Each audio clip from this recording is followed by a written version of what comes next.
Good evening and welcome to another edition of the Debrief podcast. I'm Josh Durso, joined as always by Jackie Augustine, and we're here on the top floor of the North Park building in Seneca Falls inside the FingerLakes1.com studio. Jackie, how are you? I'm doing well. How are you doing? Oh, we're here. It's been a long day, a long week, and boy, do we have a couple big things that just literally landed on us in the last 48 hours. It feels like a long time ago since we were on here because of all the stuff that's happened.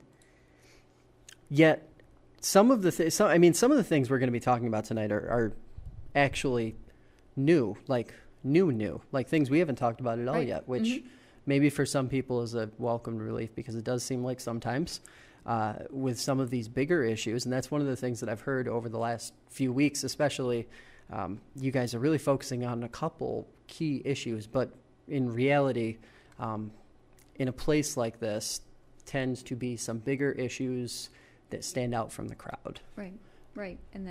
But there's always a lot of other stuff going on too, so we don't want to neglect that. Right, and we don't want anyone to feel neglected, including the former Assembly Speaker. This literally happened today. Yes. Today. So a federal appeals court overturned the 2015 corruption conviction of former Assembly Speaker Sheldon Silver. Evidence presented at his trial suggested that at least $4 million was earned through backdoor illegal dealings, however you want to phrase it. Corruption is corruption. It's pretty self-explanatory. The ruling cited a new definition of corruption or something to that effect. I know you felt very strongly about this. Yes. I know you feel very strongly about this.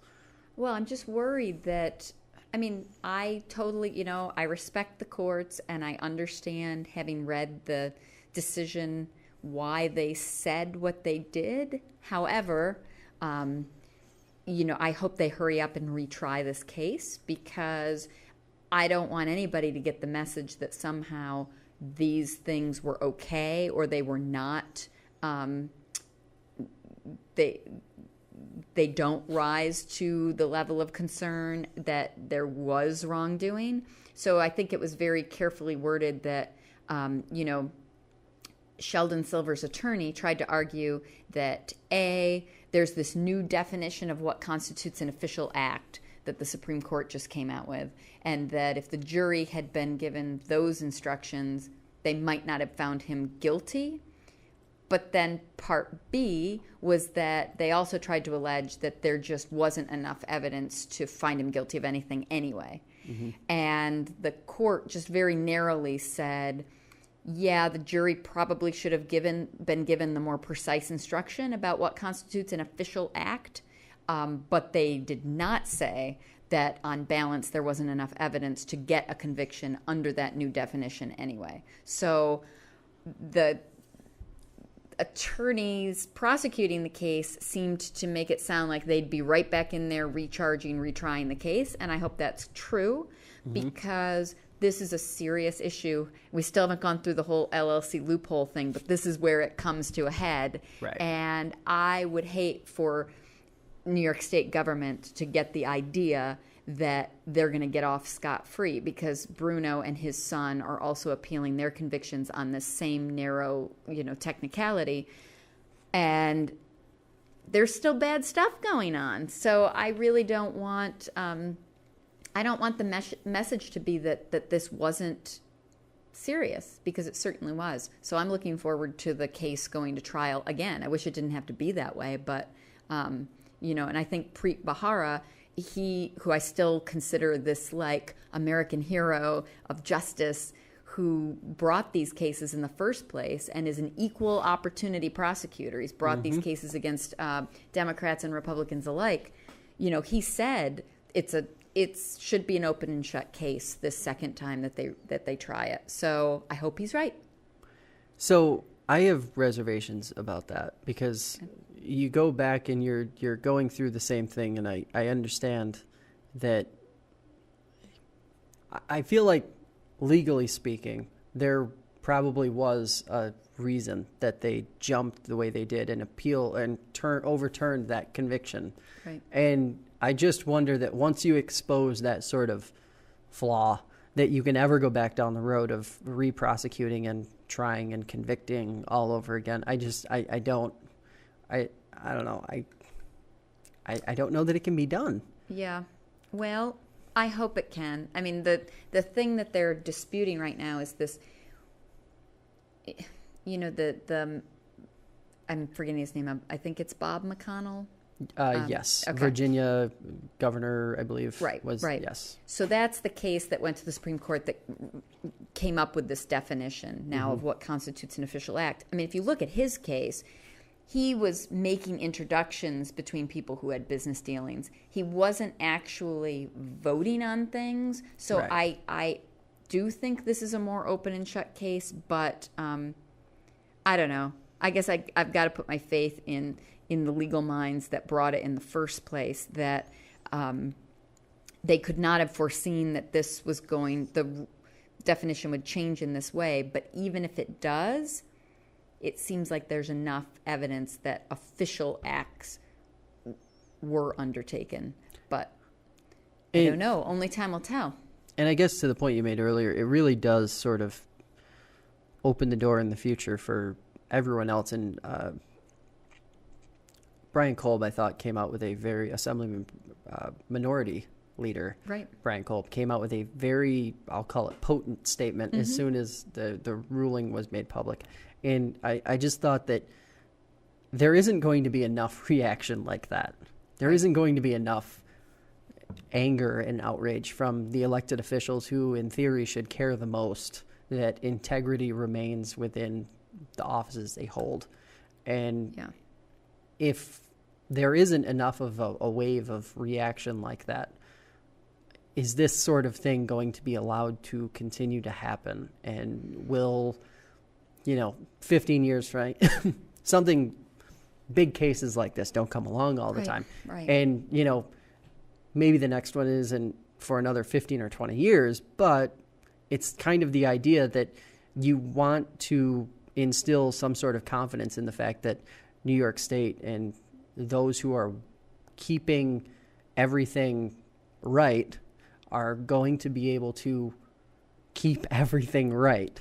Oh. So it doesn't just, everyone would like to see a little more strict action out of our elected officials to prevent this sort of thing from ever happening again.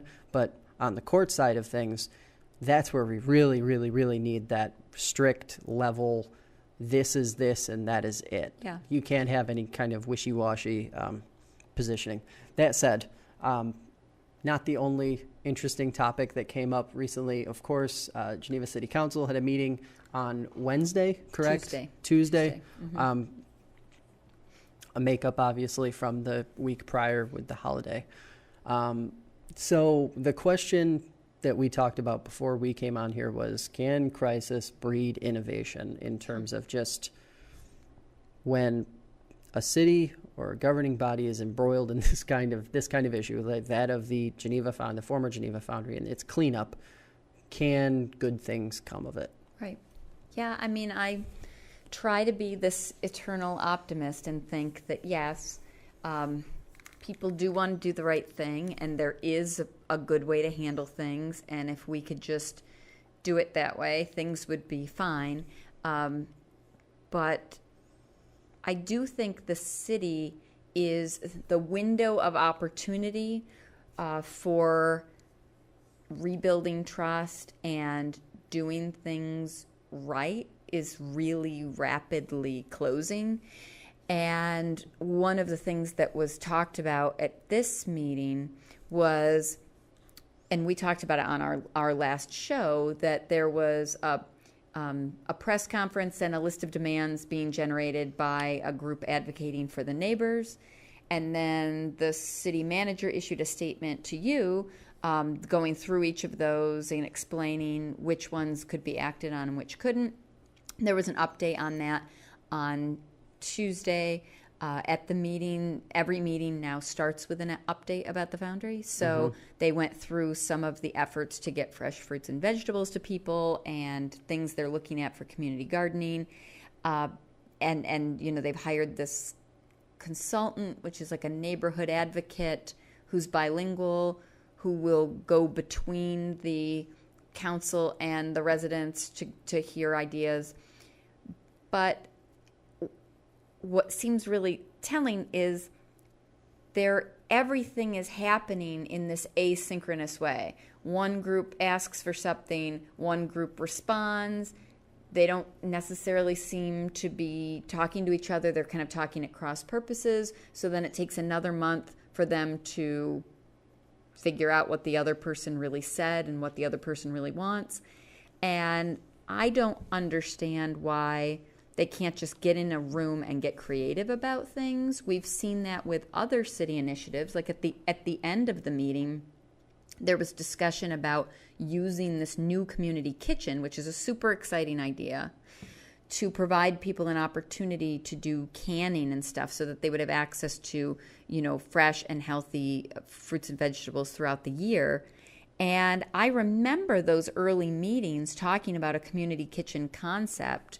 And the way that came about was City Manager Horn convened a bunch of us who kind of had interest in that or thought it was a good idea, and we just kind of brainstormed, and then the action items came from that meeting.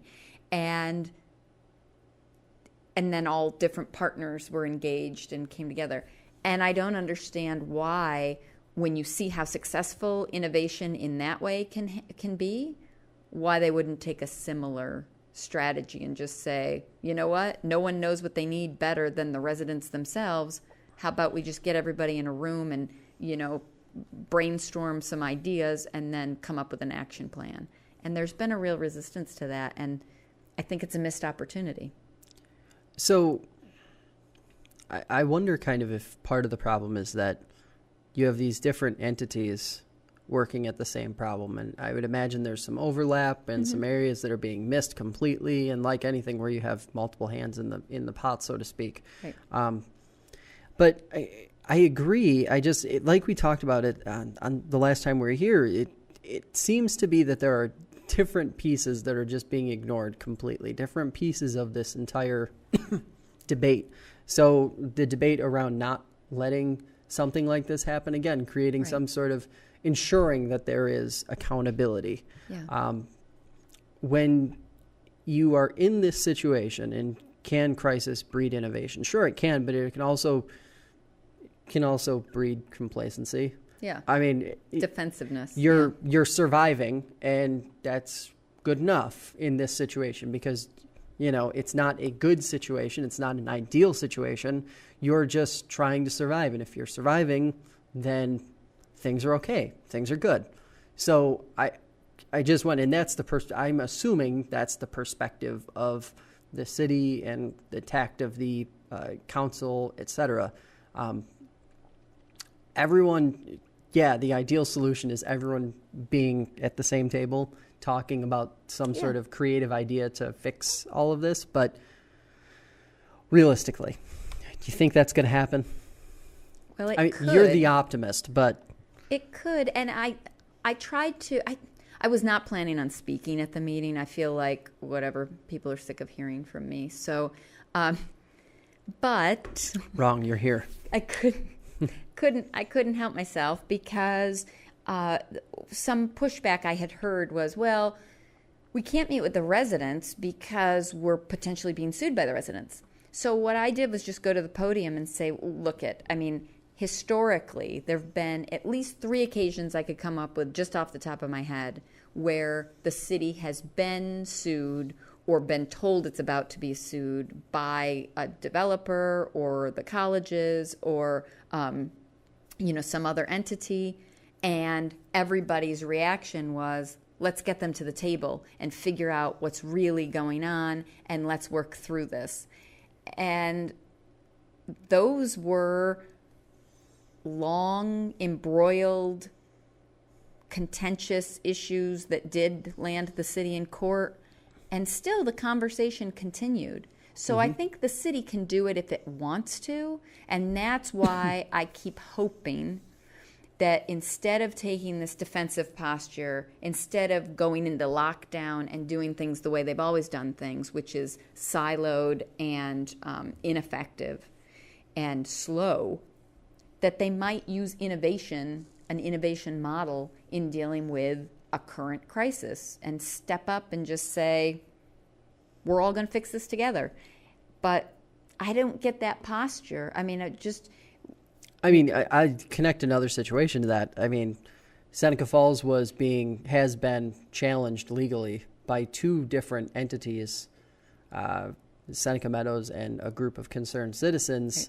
Right. I mean, they didn't stop interacting with those groups after the lawsuit were handed down. I mean, that to me just seems like a really silly excuse not to, interact with or work. Legal action could take. I mean, I think about it because just last week, with regard to the Del Lago Resort and Casino a decision was just made months after the place opened, and legal action could carry on for this in Geneva years. Yeah, literally maybe years. They'll just never speak to anybody. So does that mean you just, sorry folks, not going to talk to you anymore? Yeah, that doesn't jive. It doesn't really make sense, honestly. Right. I mean, if you're trying to protect yourself and that's all you're trying to do, that's fine. But the city has to not only protect itself, but it also has to continue serving the residents that pay taxes in those places. Sometimes it seems like they don't understand the definition of the city. The city is part and parcel with the residents. So, it's hard to cut off your arm and say that there's nothing wrong with that and everything's just fine and dandy. I mean, it's not. Like, you can't just tell one group of residents you're never going to talk to them again. Right. It doesn't work. So, speaking of confusing, Seneca County supervisors once again balked on an odor control system that would create, for those who support it, an unbiased party and an unbiased system for registering odor complaints in and around Seneca Meadows. So this odor system has been considered at 3 consecutive sessions, a board meeting, committee meetings, and then again at Tuesday's board meeting, and will again be addressed at a 4th because instead of voting down the resolution, which to me seemed like the sensible thing to do, since most of the supervisors verbally were aligned against it, against the idea of spending the money or against collecting data that's already being collected, or a number of reasons were given. They voted to just table it. Right. And we've talked about this before on this show. It's like, if you aren't going to make a decision or you don't want to make a decision, that is exponentially worse than making an unpopular one or the wrong one even. I'm trying to think of a nicer word. It's cowardice. I mean, I just can't think of a nicer word than that. I mean, it's like deer in headlights. We're going to take a lot of flack for this either way we vote, so let's not vote. But you don't get that luxury when you're an elected official. You're up there to make decisions. You're not up there to just kick the can down the road so somebody else has to do it. I mean, because they're going to table this indefinitely? I don't understand. Now when you were saying that it's a sensible thing to vote it down, I think if I'm understanding you correctly, what you were saying is it's sensible. It would have been sensible for them to call a vote given that they all had opinions, because I would disagree that it's sensible to vote it down. Yes, that's it. Okay, so I just wanted to make sure I was understanding what your position was. Let me clarify. At those 3 sessions consecutively, you could count on one hand, and I want to say it was only about maybe 2 supervisors on the entire board that didn't at some point during those 3 different debates express some sort of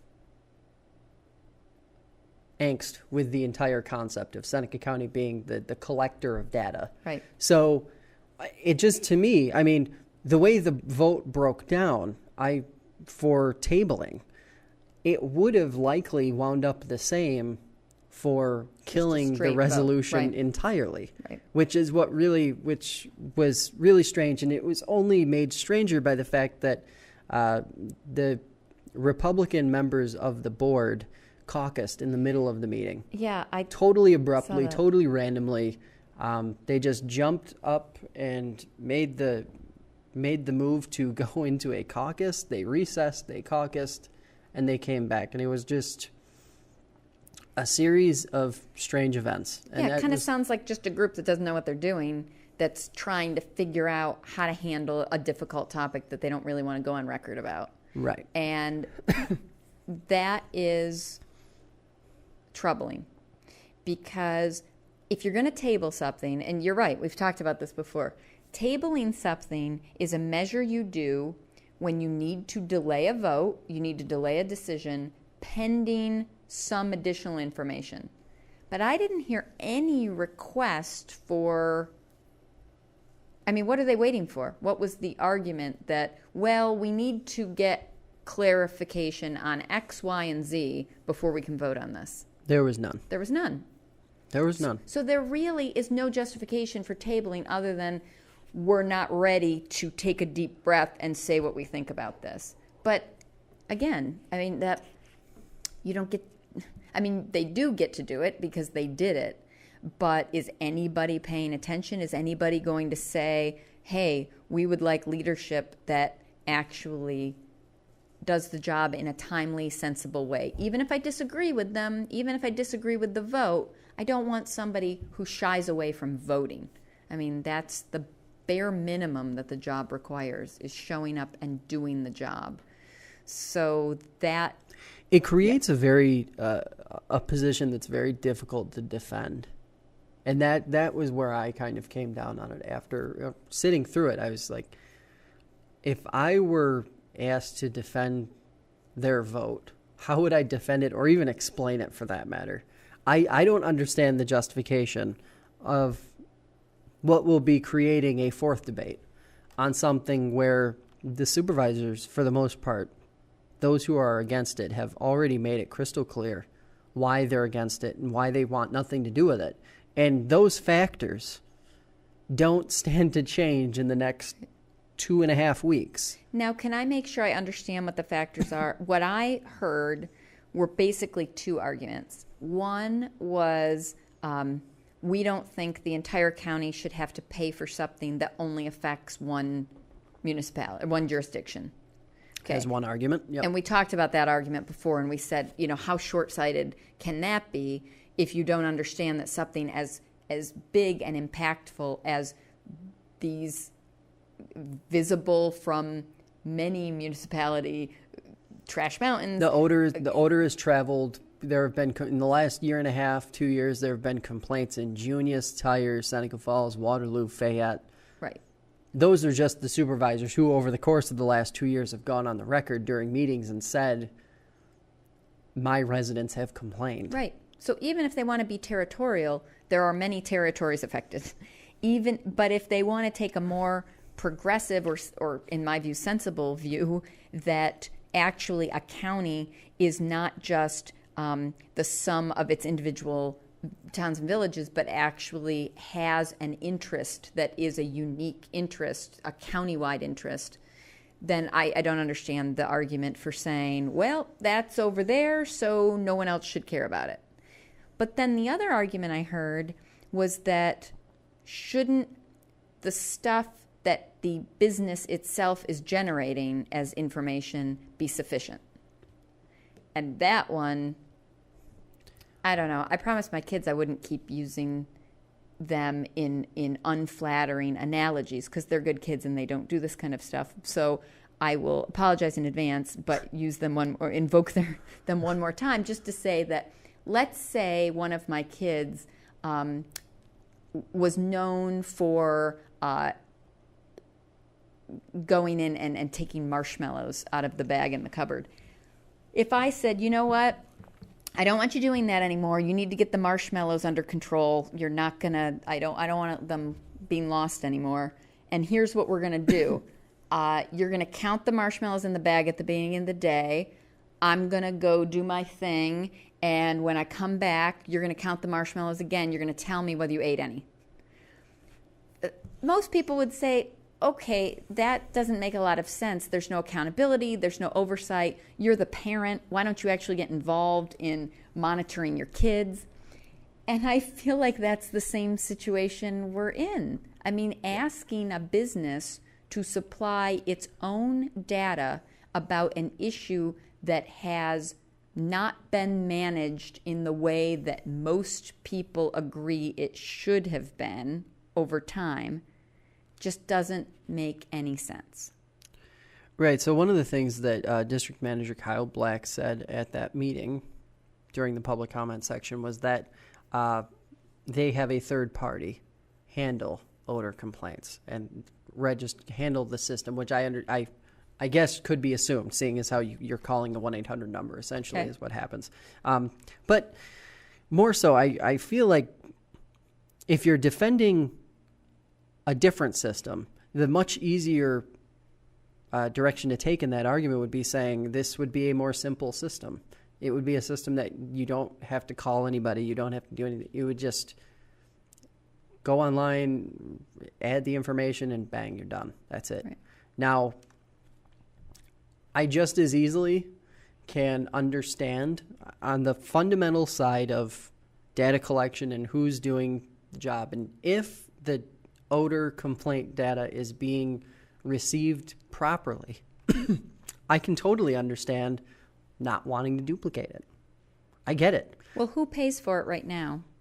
That is a great question. And who selects the vendor? That is a great question. Because I don't have a problem with a business funding,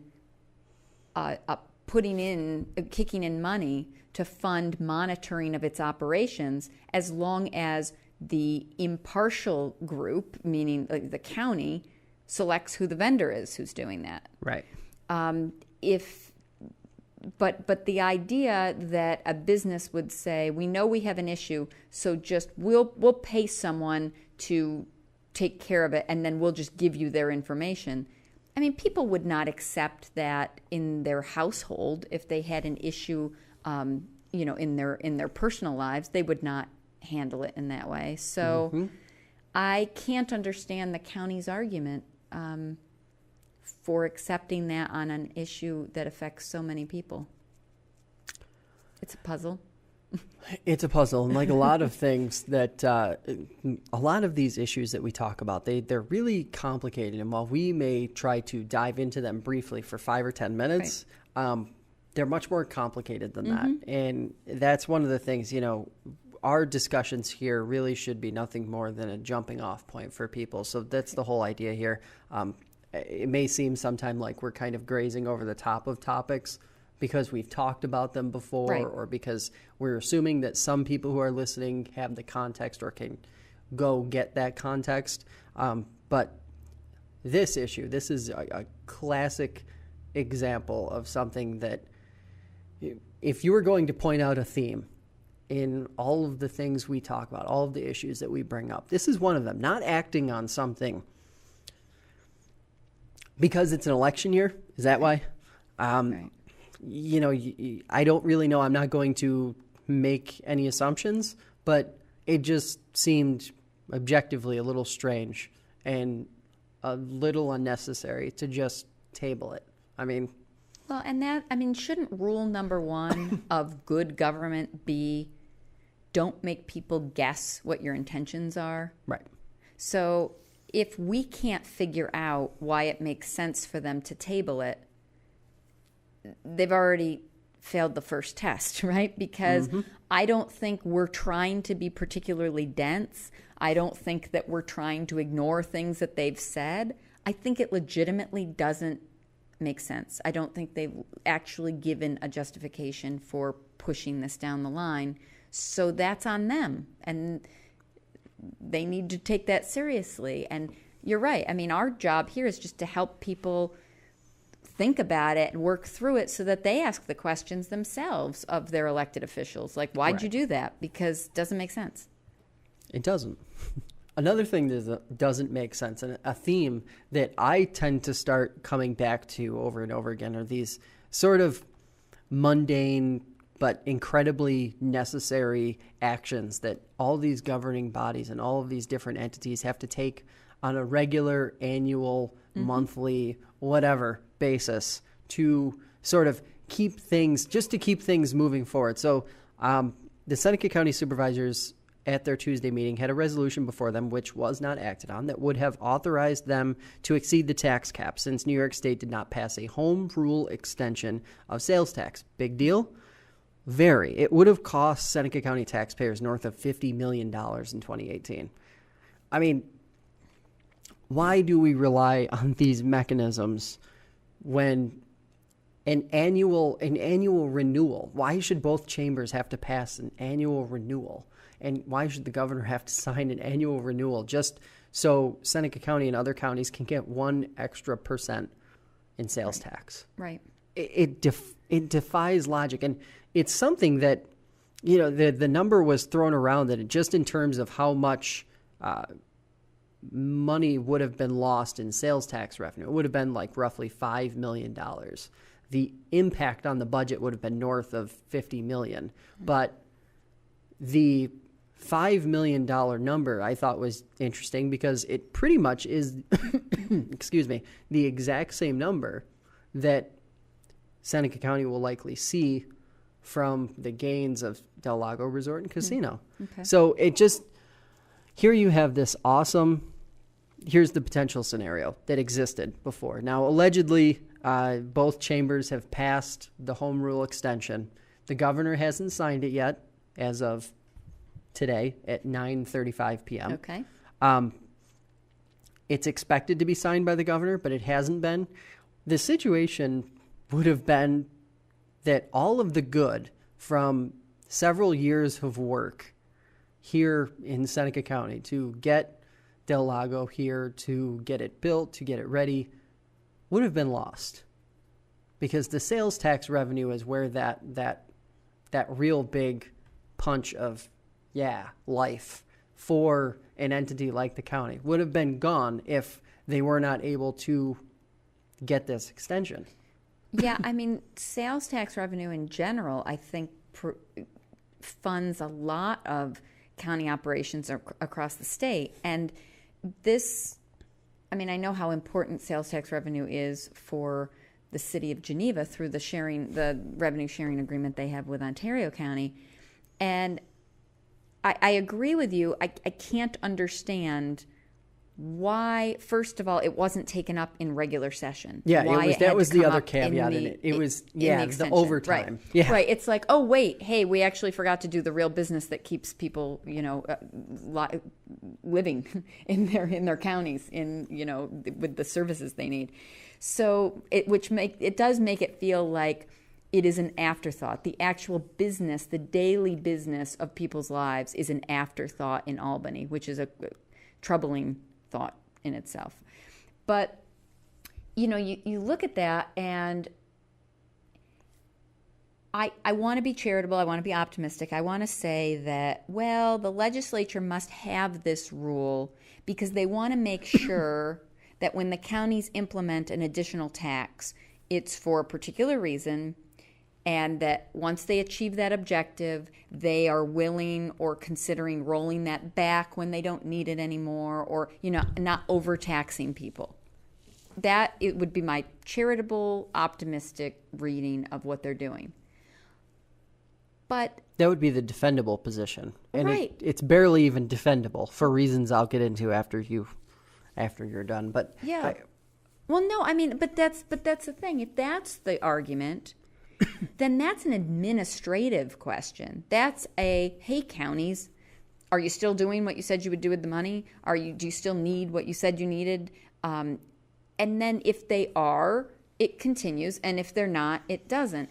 It doesn't have to be a political football every single time, because then it just looks like it's a power struggle and not really something that is good public policy. So that is what concerned me about it. It seems to me that things are incredible, even when the situation is ideal. It seems incredibly fragile. Everything. Yeah. Just the entire structure of government and budgets, and it's so fragile. And for the state and state officials to, in the best case scenario, have overlooked something that's incredibly important. If that's the best, most defensible position, then we have bigger problems than... Yep. Because you can have all the economic development in the world, but if you're going to, or, I mean, even more fundamentally, if county budgets, municipal budgets as a whole, are so reliant on these crucial dollars, then what kind of position is that really putting you in when you move forward and you have to deal with this every single year over and over and over again? I mean, all it would in theory take is 1 year, given the numbers that were published, all it would take would be 1 year to practically bankrupt most taxpayers. I mean, how does a family living on $30,000 to $35,000 or $40,000 a year withstand that kind of bump? Right. Well, and I mean, you don't want to get me started on the state of taxation in the state of New York, because I think we have one of the most convoluted, ineffective, and stifling tax landscapes. I mean, I shouldn't say that, because I don't actually know and have studied the tax landscapes of every other state. So I don't want to say we have the most. Let me just say that from what I know about ours, it's pretty bad. That is a factual statement. That I don't want to overcommit to information I don't actually have. But so I can't say it's the worst. I can't say it's the most convoluted, but it's pretty bad. I mean, New York's growth or lack thereof frames that argument pretty well. I don't think you need much more evidence than the steady decline that has been New York State over the last 2 decades. Right. I mean, we'll leave that there. Yeah. Well, we should go back to, does crisis, drive innovation? Here's an opportunity. Take the local elected officials who want to engage actively and be informed and do the right thing, and find out from them what they need, and then do that, instead of taking all these piecemeal approaches to try and fix something when you don't fully understand the problem and it doesn't work the way I have it a should. feeling that'll never happen, because, as is Seneca County, 60% roughly of the entire budget is made up by unfunded mandates. And what are officials going to do other than point at the elephant in the room, which are all of the unfunded mandates? No, that's true. It's a challenge. And I get it. Like, to me, the most sensible thing in the world would be just to create a long-term extension, a permanent long-term extension, and just be done with it. Renew it once every 5 years. Right. Renew it once every 10 years. Right.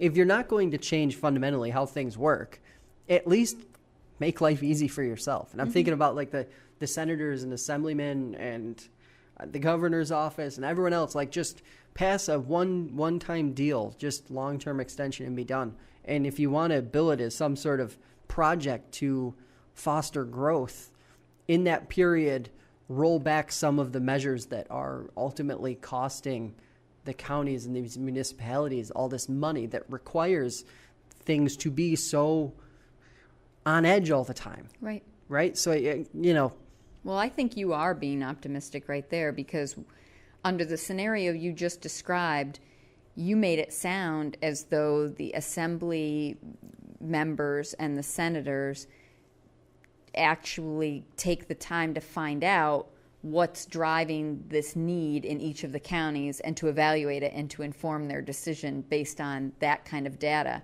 And even I am not sure that that is the case. Well, and I think a lot, like, this is one of those really basic mechanisms, that it's one of these really simple extensions that just, I think people, elected officials, probably, I would assume, if anything, have taken for granted across the board, at the county level, the top to bottom. And, that's where I'm coming from when I'm saying that. I'm saying, let's make it easy. Make it easy on yourself. Everyone. Just do it one time, be done. Bang. Finished. Move on. Yeah, I agree with you. Challenge. So I saved this topic for last because we have just... Okay. You want to talk about strange. So Seneca Falls Town Attorney Patrick Morrell resigned abruptly, no warning, no nothing. He was immediately replaced at last night's meeting by David Lee Foster, an attorney with quite a bit of experience, municipal experience with Yates County. I also believe the city of Geneva for a period of time. Yes. Questions around the circumstances of Morrell's exit were not answered by any of the board members. Supervisor Lazaros did say that during the meeting that his resignation letter would not be made public. I suppose, and also I believe because a reporter for the Finger Lakes Times, David Shaw, was the individual who immediately requested. I was sitting right next to him, and I knew he would immediately request that. And he said it would not be provided to the media. He had been given advice, which was a little bit, I was kind of confused. He had been given advice, and he said that if that advice proved to be inaccurate or wrong, that he would make the letter available. Okay. But I'm wondering, when your attorney quits or resigns, what kind of legal advice or what kind of advice are you receiving? And right. does it hold any water at all? I mean, there are a number of issues with this particular story, but I think none more interesting than the Finger Lakes Times story that was in the newspaper today. Reporter David Shaw did speak to Pat Morrell, and he came right out and said that he was asked to resign by Greg and Lou. Yeah. So I guess, I mean, well, you call it a resignation. That's a forced resignation. He said that he happily served Seneca Falls for 15 years and expected to continue doing so. I believe I just lifted that quote perfectly. But the town has gone silent on this now. No one said anything. No one, there's, and here's the real troubling thing for me. Personally, I would love to know what's inside that resignation letter. What actually was said in that letter? Probably we'll never know. But the optics of this is another one of those situations where the optics of this, when you refuse to even remotely discuss what led you down the road of seeking new counsel, which, by the way, is a process that I'm going to assume should take more than the span of one special meeting, which was scheduled, I believe, 6 or 7 days before it was held. Yeah, I was going to talk about that. It was not a well-attended meeting. There was, I believe, one member of the public, 2 members of the media, David Lee Foster, Patrick Morrell, and the town board. There were no metal detectors used. We'll say that. I thought that was the new policy. Oh, I think we're finding out across the region that policies are flexible. So ad hoc policies. Okay, not assuming the worst in this situation. Right. Just taking everything at face value. Fresh legal counsel, that seems like that can be defended. That's a good idea. I guess you'd hope that the process would be a little more in depth, and maybe you seek out a few different legal counsels before you choose one.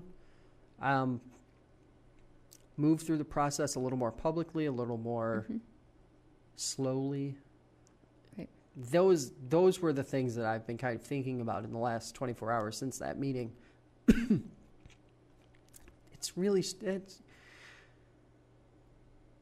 I wonder if, and I will also say this, it would appear as though the reputation of this particular attorney, polarizing, to say the least. There are a lot of people who feel very strongly for him and against him. So I guess, optics again. Seneca Falls were looking for the nearest lightning rod to grab onto, it would appear as though they managed to do that.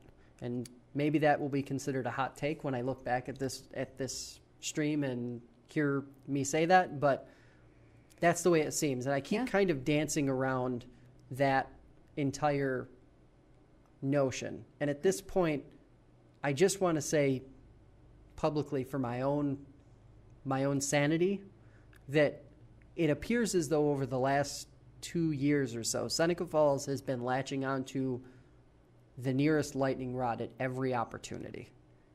And I just don't know that it's a viable path forward. Right. Because it just puts you in a state of constant defense. You're never on offense. Yep. And we're still here essentially because of the landfill, and we're still talking about this essentially because of the landfill. Had, maybe there was a perfectly good reason to seek fresh counsel, maybe to handling of a previous one of the Article 78s that were filed, or through negotiations with the landfill or whatever other parties they're negotiating with, or what have you. Maybe there's a perfectly good reason, but a perfectly good reason wasn't made public. No reason was made public. Just a new lawyer was made public.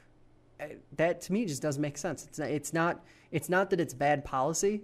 It's just that it's terrible optics, and it's a terrible move at a time when I think it's more than just a bad visual.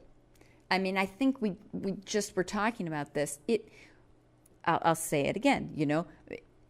The first rule of good government should be: do not make people guess what you're doing or why you're doing it. And here's a classic example where something drops out of the sky into the middle of a meeting, and nobody can retrace and say, oh, I saw that coming. Oh, yes, right. I remember 3 meetings ago, they were considering a need for additional counsel. They came up with an RFP. They talked about hourly rates. They talked about what they might look for as far as skill sets, whether they're looking for a litigator or a contract person, And then I remember that they released an RFP and they solicited responses, and then they had a group that was reviewing those, and they called people in for interviews, and then they made a change. That seems reasonable. Quickly, one note. The salary was another issue that was completely skated over in the meeting. Mr. Shaw asked point blank, what was the salary? And the response was, they'll get Nikki Greer we'll get back to you. Right. And I mean, Dave's great. I have to say, Dave Shaw is just. He's a pit bull. That's what he is. He's a pit bull. He is excellent for good government, because he is not afraid to say, "Wait a second, where'd that come from?" or "Why did you do that?" And he will follow up, and that's great. So yes, I mean, that jumped out at me because there are only 2 options in that scenario. Either you just entered into a contract that leaves the salary or hourly rate blank, which I hope no one would do. Enter into an incomplete contract. I mean, that's a basic kind of negotiating point that should be worked out before actually entering into a contract. You don't go in sight unseen with terms of cost. And not if you're trying to be fiscally responsible. Or they know what it is but didn't want to say it. Right. Neither option is good. So there's no third option. There's no there's no other explanation. So you're left with 2 bad scenarios, which again reinforces the idea that either somebody doesn't know what they're doing at all and is just bumbling their way through it, or they know exactly what they're doing and they don't want to tell anybody what they're doing. Again, both are bad conclusions to draw. I'm not going to speak directly to their selection of an attorney because I think everybody knows that there was no love lost between myself and David Lee Foster when he was Geneva's city attorney. I think he was very public about his dislike for me and what he saw as my insistence on procedure and process and public disclosure. And I stand by those things. I think those things are important to good government. So we don't see eye to eye in terms of government approach, but that doesn't mean he's not a good fit for Seneca Falls. So, but they should articulate that. They should say, here's what it is about this approach that we want to embrace. Right, and I think that's something that's worth pointing out. I mean, as soon as he was introduced and as soon as the board unanimously voted to appoint him, there was a point where he, I don't want to say gave a speech, but he basically made the case to all of those there. But he was there to do the right things. He was there to be there for the department heads, counselors, supervisor, the town, everyone. And if you had no prior interaction with him, you have to assume that he is going to be a great fit for Seneca Falls. And he certainly presented himself as that. My issue is not with him. Not now. My issue is with the way it was just it popped up out of nowhere. Right. And that, to me, is a bigger issue, whether you want to say it's on the function side, the government function side, or on the side of just optics. I don't think there's a good way you can look at it. Yeah. Especially when you have the former town attorney publicly saying, I was asked to resign. Right. I mean, okay, so I assume the town board will say, we can't say any more about this because it's a personnel issue. Right. Okay. Well, again, personnel issues are protected to a certain extent, but public policy issues and expenditures are not subject to that same level of secrecy, privacy. Mm-hmm. So again, if the idea was we need to make a change, you can inform people you want to make a change without disclosing any personnel issues whatsoever. You don't have to say why you want to make the change. You just let people know we're considering a different direction for legal counsel. Here's how we're going to do it. You can expect a new appointment such and such a time. And by the way, here are our cost parameters as outlined in our budget. Right. I mean, that just seems simple, responsible, above board way to approach things. And when people start circumventing just common sense, I mean, if you think of government as like this ship, right? Or it's summertime, it's boating season. You can't just turn the wheel like crazy and spin around in circles. Something bad will happen. Right. You have to signal. It's like people driving who don't put their turn signals on, and then they wonder why people are angry and upset with them. It's just not the way to do things. Right. It's not just discourteous. It's in government. It's bad government. So, great segue, because that is my miss for the week. Okay. That is 110% my miss, and I had been struggling all in the last 7 days to come up with a solid hit, something that felt positive. And I guess after hearing about and reading the Times story on the Geneva City Council meeting, I guess my hit is that there are regular monthly updates happening at the start of every meeting, sort of outlining what's happening. I think, for as difficult a job as it must be right now, being mayor, councilor, city manager, anything in the city of Geneva, to stand in front of or to sit in front of a city full of angry people, or a street full of angry people, as it may be, month in and month out. Not an ideal job, not something I would ever want. And to see that there are regular updates happening, even if people are always going to want more data, people are always going to want more information, and it can always be better, can always improve on it. but the act of doing it is a good start. And unfortunately, I feel like that's about as good as it got for me personally. That was as close to a hit as I could officially come up with. So I'm going to send it back to you and say, did you see anything any more positive? Well, I did find myself getting a little bit excited at the end of the city council meeting to hear about this community kitchen concept actually launching, getting off the ground, and also that there is going to be this kind of new entrepreneurial investment in downtown in conjunction with the colleges to try to get more college students into the community and staying post-graduation. Because, I mean, actually, if you want to look at economic impact on a region, the colleges that have the most economic impact are the colleges that are able to retain the most students after graduation, spinning off businesses and contributing to the economy once they've graduated. So I think the more that HWS can do in that realm, great. I think some of the stuff the city's doing in terms of moving some of these ideas that have been incubating for a while and getting them moving to fruition is great. That would be my hit, is that in many ways, city government has found a way to get out of the way of people who are ready to move on things, right, and to actually help, which is great.